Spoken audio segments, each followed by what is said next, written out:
સુરત બેઠક દક્ષિણ ગુજરાતની સૌથી મહત્વની બેઠક ઉમેદવારોની પસંદગી લઈને ઘણી ગડમથલ થઈ હતી, પરંતુ સુરત બેઠક પર પત્રકારો આખરે શું કહી રહ્યા છે, કોણ હીરાને પારખી રહ્યા છે, જાણીશું સિદ્ધાર્થ પાસેથી। સિદ્ધાર્થ, સુરતની શું સ્થિતિ?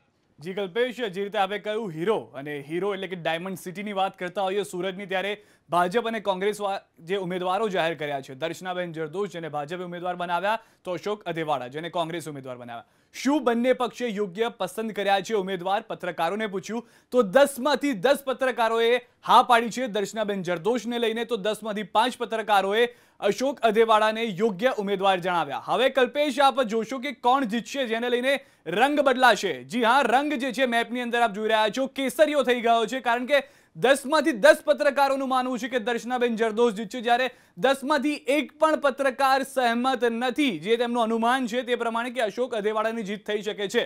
પરંતુ કેટલા મતથી હાર કે જીત થશે, તો 2,50,000 મતથી ભાજપ જીતશે, જેવો અંદાજ પત્રકારોએ પોતાના મહાપોલમાં બતાવ્યો છે। કલ્પેશ, તો સુરતના આંકડા છે, એક બેઠકનો વધારો થયો છે ભાજપના ફાળે, 16 થઈ ચૂકી છે ભાજપની બેઠક।